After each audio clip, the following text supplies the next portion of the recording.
Students, welcome you all to my YouTube channel. कैसे हैं आप सब? होप सो आप सब बढ़िया होंगे। So students, in our last class we have done the topic of formal and informal organisational structures. आज का हमारा टॉपिक होगा बच्चों डेलीगेशन ऑफ अथॉरिटी। आपने पहले भी कभी ये वर्ड सुना होगा, डेलीगेशन। तो ऑर्गेनाइजिंग में क्या होता है बच्चों, मैनेजर्स डिफरेंट लेवल पर वर्क कर रहे हैं and it is quite difficult to perform all those tasks in the prescribed time in a prescribed manner because always they are overloaded with the different works। तो वो क्या करते हैं कि अपने वर्कलोड को कम करने के लिए वो कुछ वर्कर्स को वर्क असाइन करते हैं कि workers will help them. Workers के साथ वो थोड़ी सी रिस्पॉन्सिबिलिटी शेयर करते हैं, उन्हें टास्क असाइन करते हैं एंड वर्कर्स को वो एक टाइम पीरियड देते हैं कि उसमें वो उसे कंप्लीट करके देंगे। समटाइम्स व्हाट हैपेंस, पहले के टाइम में होता था कि जो ऑर्गेनाइजेशन में मैनेजर थे दे ट्रीट देमसेल्व्स कि वो बहुत as a very intelligent persons and उन्हें लगता था कि वो सारा वर्क खुद से करें। वो ना ही कोई रिस्पॉन्सिबिलिटी असाइन करते थे, ना ही कोई अथॉरिटी असाइन करते थे। बट नाउअडेज वर्कर्स को भी इम्पोर्टेंस मिलनी जरूरी है।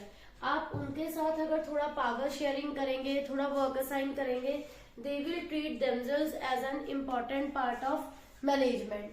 तो उसके लिए क्या जरूरी लगा मैनेजर्स को कि अगर हम उन्हें थोड़ी अथॉरिटी देंगे एंड थोड़ी रिस्पॉन्सिबिलिटी भी देंगे और अपना वर्कलोड वो है थोड़ा कम करेंगे, तो वो उन्होंने क्या सोचा कि हम अपने वर्क को थोड़ा सा जो है वर्कर्स को भी असाइन कर सकते हैं उसका एक पार्ट, सो दैट उनका वर्कलोड कम हो जाए। एंड उसके लिए जरूरी क्या है, अथॉरिटी के साथ साथ रिस्पॉन्सिबिलिटी एंड अकाउंटेबिलिटी। 3 पार्ट्स आते हैं इसमें बच्चों। फर्स्ट इज अथॉरिटी, कोई भी टास्क को परफॉर्म करना है तो अथॉरिटी बहुत जरूरी है। Then is the responsibility and then is the accountability. ये 3 एलिमेंट्स हैं जो डेलीगेशन ऑफ अथॉरिटी को एक्सप्लेन करेंगे। डेलीगेशन ऑफ अथॉरिटी में सबसे पहले ये देखना जरूरी है कि वर्कर्स जो है वो अपनी स्पेशलाइजेशन के अकॉर्डिंग काम करेंगे। तो ये ड्यूटी बनती है मैनेजर्स की, उन्हें वही वाला काम आप दो जिसमें कि उनकी स्पेशलाइजेशन है, सो दैट वो उस वर्क को एफिशिएंटली करके दे, उनका 100% हम ले सके। तो फर्स्ट स्टेप जो इसमें आता है, सबसे पहले क्या जरूरी है कि आप उनको रिस्पॉन्सिबिलिटी असाइन करें। रिस्पॉन्सिबिलिटी असाइन करेंगे तो अकॉर्डिंगली हम उन्हें अथॉरिटी भी असाइन करेंगे। तो फर्स्ट स्टेप जो इसमें आएगा बच्चों, दैट इज द रिस्पॉन्सिबिलिटी, कि आप उनको रिस्पॉन्सिबिलिटी असाइन कर रहे हैं कोई काम करने के लिए, आप उन्हें एक टास्क दे रहे हैं according to their capability, according to their qualification. तो first step is the responsibility.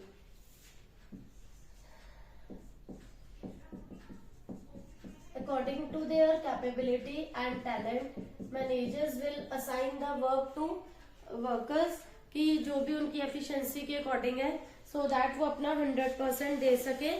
तो रिस्पॉन्सिबिलिटी के फीचर्स में आता है, अब ये ऑब्लिगेशन बनती है सबॉर्डिनेट की कि वो प्रॉपरली परफॉर्म करे, उसको जो भी ड्यूटी असाइन करी गई है उसको अच्छे से करके दे। ये ड्यूटी बनती है किसकी, सबॉर्डिनेट की। एंड ये कब स्टार्ट हुआ, it arises from superior subordinate relationship, because जब उनका रिलेशनशिप क्रिएट हुआ, subordinate is bound to perform the duty assign to him. इसके अंदर पार्ट्स आएंगे कि उसे टाइमली वर्क को परफॉर्म करना है, जो भी ड्यूटी उसको दी है उसे करके देना है। And it creates superior subordinate relationship. जो भी सबॉर्डिनेट अपने सुपीरियर के अंडर में वर्क कर रहा है, it becomes his duty to complete the work assigned by his superior। और रिस्पॉन्सिबिलिटी हमेशा कैसे फ्लो करती है, इट फ्लोज अपवर्ड। ये अपवर्ड का मतलब कि हमेशा जो है subordinate is responsible for the work, he will be answerable। उसे बताना होगा सुपीरियर को कि उसने वो काम कैसे करा, कब करा, तो वो एक्सप्लेन करेगा। देन इसमें आता है अथॉरिटी। अथॉरिटी का मतलब क्या है, जैसे रिस्पॉन्सिबिलिटी होता है work assign to an individual, responsibility means work given to an individual. ऐसे ही अथॉरिटी क्या है, it means power to take decision. Responsibility क्या था हमारा basically, work assigned to employ.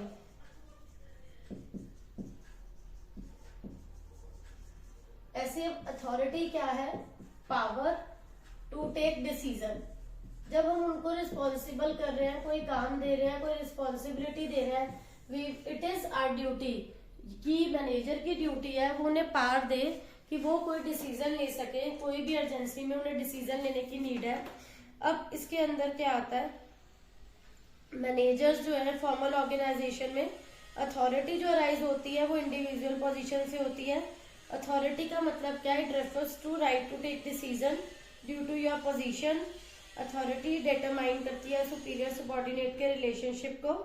Authority is restricted by law and rules and regulations of organisation. Authority arises from scalar chain, जिससे कि various job positions को हम link करते हैं। Then is the मतलब उस अथॉरिटी की वजह से ही ये सब चीजें हो रही हैं।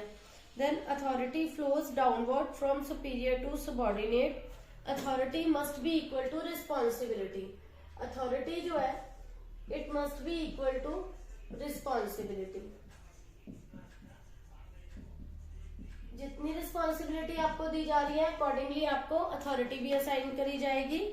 Authority flows downward, it flows downward,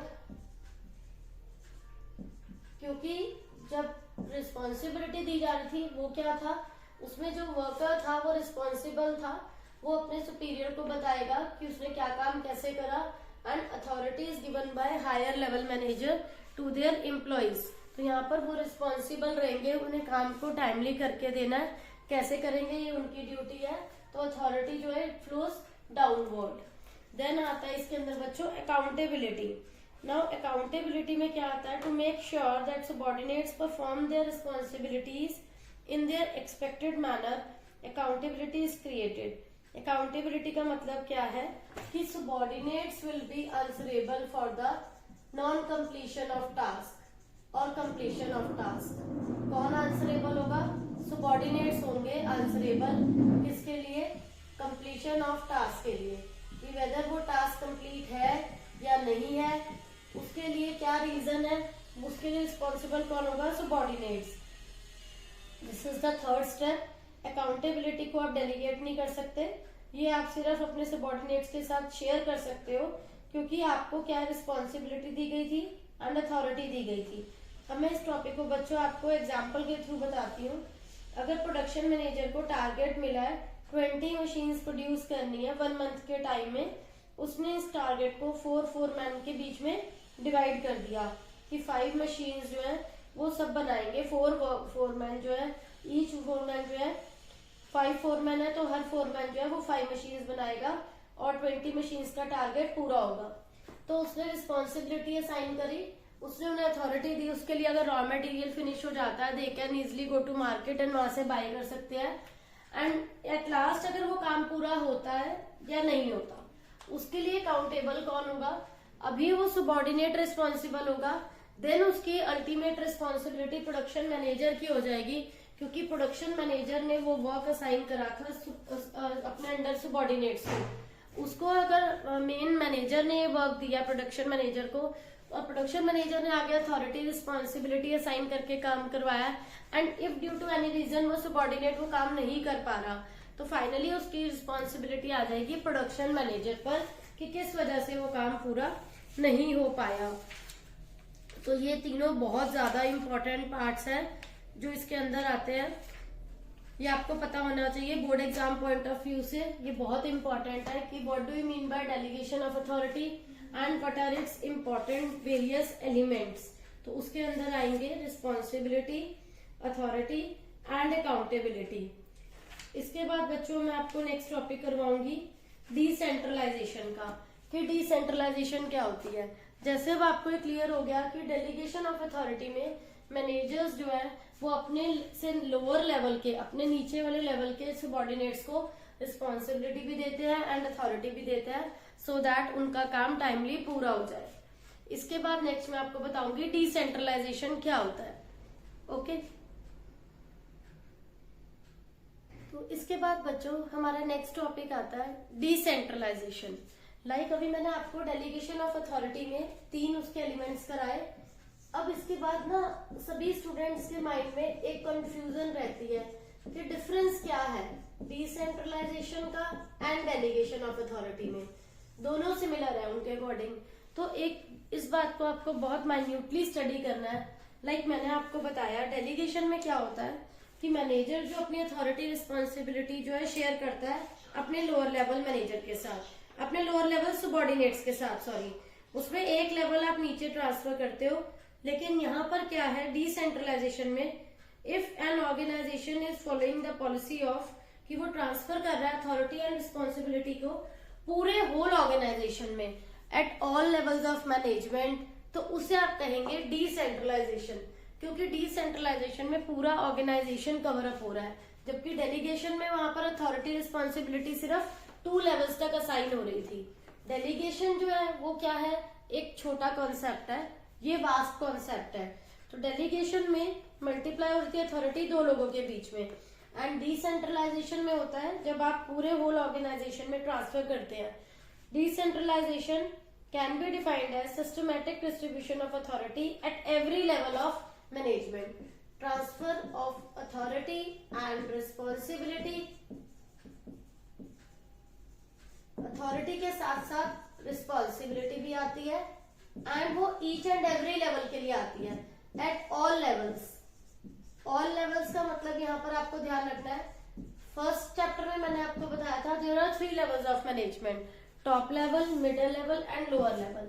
जब आप तीनों लेवल्स पर अथॉरिटी एंड रिस्पॉन्सिबिलिटी असाइन करते हैं, top, middle and lower, then it is known as, सभी लेवल्स अगर कवर हो रहे हैं, सभी लेवल्स अपने अंडर सबॉर्डिनेट्स को असाइन कर रहे हैं, तो उसे आप क्या कहेंगे, decentralisation. And delegation is just one level manager is assigning authority and responsibility to its immediate subordinates, just one level तक देना, that is delegation, and पूरे whole organization में at each and every level पर देना authority and responsibility को, that is decentralization। तो decentralization जो है it is extension of delegation। आप ये भी कह सकते हैं कि अगर हम delegation को extend कर दें, उसका एक extension वाला जो वर्जन है उसको आप एक्सटेंड कर दो अगर, तो उसको हम क्या नेम देंगे, डिसेंट्रलाइजेशन। अब इसको मैं आपको एक एग्जांपल के थ्रू एक्सप्लेन करती हूँ। For example, if the directors give responsibility, किसको दी, प्रोडक्शन हेड को, क्या रिस्पॉन्सिबिलिटी दी, 50,000 यूनिट्स ईयरली प्रोडक्शन करना है, और उसे ऑथोराइज करा कि तुम रिक्वायर्ड वर्कर्स को हायर कर सकते हो, उनकी सैलरीज फिक्स कर सकते हो, वर्किंग कंडीशंस डिसाइड कर सकते हो। तो प्रोडक्शन हेड ने फर्दर ये रिस्पॉन्सिबिलिटी अथॉरिटी शेयर करी प्रोडक्शन मैनेजर को to achieve the target and worker select करे। प्रोडक्शन मैनेजर ने इस अथॉरिटी रिस्पॉन्सिबिलिटी को अपने सुपरवाइजर्स के साथ शेयर करा। Sharing of authority and responsibility between directors and production head, managers and subordinate will result in systematic distribution of authority at every level. That is why we can say कि systematic delegation leads to decentralization। First step पर production head ने किसको बोला, production manager को बोला, production head ने production manager को कहा, प्रोडक्शन मैनेजर ने अपने अंडर सबॉर्डिनेट्स को कहा, अपने अंडर के जो भी सुपरवाइजर हैं उन्होंने अपने सबॉर्डिनेट्स को कहा। तो इससे क्या है, वो पूरे फर्म में, पूरे ऑर्गेनाइजेशन में अथॉरिटी ट्रांसफर होती चली गई, रिस्पॉन्सिबिलिटी ट्रांसफर होती चली गई, जिससे पूरे होल ऑर्गेनाइजेशन का वर्क जो है वो इजियर हो गया, क्योंकि वो अथॉरिटी रिस्पॉन्सिबिलिटी सब में डिवाइड हो गई, किसी सिंगल पर्सन पर बर्डन नहीं आया। तो इसे आप नेम दे दोगे बच्चों decentralisation. Then delegation is necessary in every organisation but decentralisation is optional. Delegation necessary है क्योंकि एक लेवल मैनेजर अपने अंडर अथॉरिटी रिस्पॉन्सिबिलिटी असाइन करता है, वो क्या है जरूरी है क्योंकि उतना वर्कलोड वो नहीं कैरी कर पा रहा। बट डिसेंट्रलाइजेशन कि ये कंपल्सरी नहीं है कि आप कोई भी जो टास्क है वो होल ऑर्गेनाइजेशन में सब में जो है डिस्ट्रीब्यूट करो, ये कंपल्शन नहीं है। डेलीगेशन हो सकता है, नेसेसरी है, but decentralisation is not necessary. ये जरूरी नहीं है आप किसी भी टास्क को पूरे फॉर्म में डिवाइड करो। तो अब इस डिसेंट्रलाइजेशन की इंपॉर्टेंस क्या है, it develop initiative among subordinates. अगर हम इसकी इंपॉर्टेंस देखें, इंपॉर्टेंस ऑफ डिसेंट्रलाइजेशन, कि इससे वर्कर्स के बीच में क्या होता है, वो मोटिवेट होते हैं, उनका इनिशिएटिव लेवल डेवलप होता है।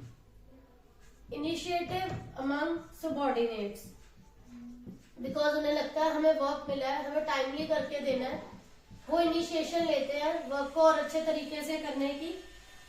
आपने उन्हें अथॉरिटी दी है मिडिल लेवल पर, लोअर लेवल पर, जिससे कि वो अपना ट्रस्ट और फेथ दिखाते हैं टॉप लेवल में। उन्हें लगता है कि they are considered as an important person of the firm. Then is the develop managerial talent for future. Decentralisation में जो मैनेजर्स लोअर या मिडिल लेवल पर वर्क कर रहे हैं, उन्हें लगता है कि अगर उन्हें इम्पोर्टेंट पार्ट कंसीडर करा जा रहा है, उन्हें अथॉरिटी रिस्पॉन्सिबिलिटी दी है, तो वो अपना लेवल जो है इंक्रीज होने के बारे में सोच सकते हैं कि उन्हें हायर लेवल के लिए भी सिलेक्ट किया जा सकता है। जब भी जॉब वैकेंट होगी टॉप लेवल पर, वो उसके लिए सिलेक्टेड हो सकते हैं, बिकॉज हायर लेवल ने उनसे वर्क शेयर करा है, उन्हें कोई टास्क करने के लिए दिया है, वो उस टास्क को अच्छे से करेंगे तो वो आगे के लेवल के लिए भी बहुत अच्छे से परफॉर्म करेंगे। तो इससे क्या है, उनका मोरल बूस्टअप होगा, क्योंकि वो फ्यूचर के लिए प्रिपेयर होते हैं। Then is the quick decision making. Decentralisation process में डिसीजन मेकिंग इज नॉट जो है वो रिस्ट्रिक्टेड इन फ्यू हैंड्स। सबको मिलकर डिसीजन लेने का राइट है, क्योंकि पूरे होल ऑर्गेनाइजेशन में जो है वर्क डिवाइड होता है। तो उसमें क्या है, डिसीजन सब लोग उसमें म्यूचुअली जो इन्वॉल्व होते हैं, तो डिसीजन मेकिंग जो है वो फास्ट हो जाती है। इससे क्या है, टॉप लेवल को quick decision making. Top level management relief कैसे रहती है, टॉप लेवल मैनेजमेंट ने लोअर और मिडिल लेवल को इन्वॉल्व करा। रिलीफ फॉर टॉप मैनेजमेंट, उनको इन्वॉल्व करा सभी वर्क के लिए। उन्होंने काम असाइन कर दिया मिडिल लेवल को भी एंड लोअर लेवल को भी। तो काम को असाइन कर देने से, डिस्ट्रीब्यूट कर देने से उनका अपना वर्कलोड क्या हो गया, कम हो गया। How it leads to growth. Decentralisation grants more autonomy और फ्रीडम टू लोअर लेवल्स, जिससे कि सबऑर्डिनेट्स की हेल्प होती है कि वो वर्क को उस मैनर में कर सकते हैं जिससे कि उनके डिपार्टमेंट की अच्छी ग्रोथ हो। क्योंकि when each department is doing their best, productivity increase होगी और उससे फर्म की ग्रोथ होगी। क्योंकि हमने किसी को भी प्रेशराइज नहीं करा है, होल वर्क को हमने डिवाइड कर दिया according to department, according to specialisation. अब हर डिपार्टमेंट जो है वो फुल अपना पोटेंशियल देगा, तो उससे क्या होगा, फर्म की ग्रोथ होना पॉसिबल है, क्योंकि हर डिपार्टमेंट फुली फोकस होकर पूरा पोटेंशियल देकर काम कर रहा है, जो कि फर्म की ग्रोथ के लिए बहुत जरूरी है। And then is the better control. Better control कैसे होगा,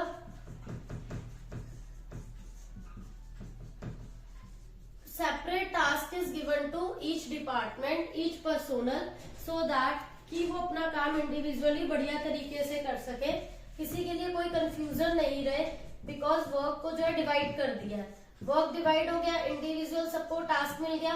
नाउ सबके लिए उनके जो है बच्चों टारगेट फिक्स हो गए कि सबको ये वर्क करके देना है। नाउ फर्म कैन इजिली और top level managers can easily analyse कि कौन पर्सन किस काम को किस ढंग से कर रहा है, कौन अपने टारगेट अचीव कर पा रहे हैं, कौन नहीं कर पा रहे। इससे उन्हें पता चल जाएगा कि डेविएशन किसके वर्क में आ रही है, कौन पर्सन मोर एफिशिएंट है, कौन कम एफिशिएंट है, कौन अच्छे से पार्टिसिपेट कर रहा है एंड कौन इंटरेस्टेड नहीं है। तो डिसेंट्रलाइजेशन में जो वर्क है वो हर लेवल के मैनेजर ने अपने अंडर सबऑर्डिनेट्स को, अपने अंडर सुपरवाइजर जो भी उनके वर्कर्स हैं उनको असाइन कर दिया है, सो दैट उनका वर्कलोड भी कम हो जाए एंड सबकी एक्चुअल वर्क परफॉर्मेंस का पता चल जाए।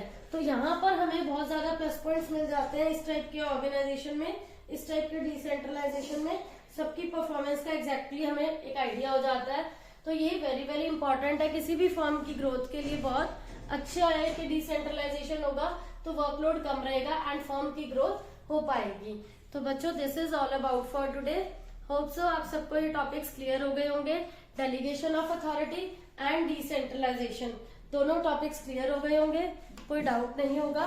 Still you are having any doubt, please ask in comment section. Thank you.